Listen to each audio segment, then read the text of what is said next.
Aujourd'hui, à économiser avec Sylvestre, on parle carte prépayée. Économiser avec Sylvestre.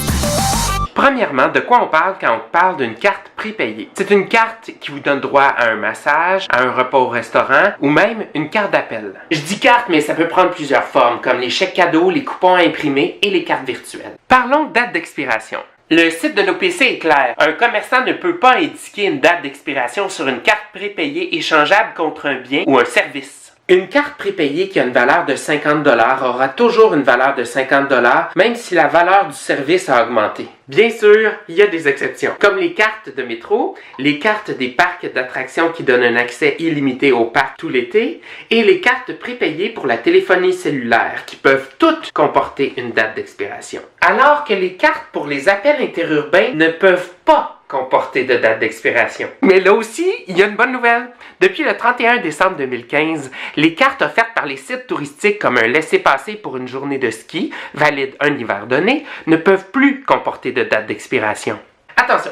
Pour qu'un commerçant puisse vous charger un supplément, il doit avoir indiqué sur la carte la valeur du bien ou du service au moment de l'achat ou la date à laquelle il pourra exiger un supplément pour fournir le bien ou le service. Donc, vous avez acheté il y a 2 ans une carte cadeau d'une valeur de 50 $ échangeable contre un massage. Aujourd'hui, le massage vaut 60 $. Si le commerçant avait indiqué les renseignements sur la carte, il peut vous réclamer 10 $. Mais peut-on se faire rembourser le solde d'une carte prépayée?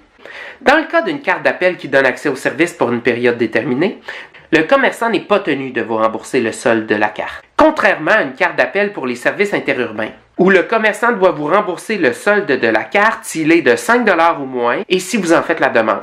En cas de fermeture ou de faillite du commerce, tout se complique. Vous pouvez vous tourner vers un commerçant de la même bannière pour savoir s'il peut honorer votre carte. Si vous avez acheté votre carte auprès d'un intermédiaire, vous pouvez vérifier sa politique d'échange ou de remboursement. Et si vous avez acheté votre carte sur un site d'achat groupé, vérifiez également la politique de remboursement ou les conditions d'utilisation du site.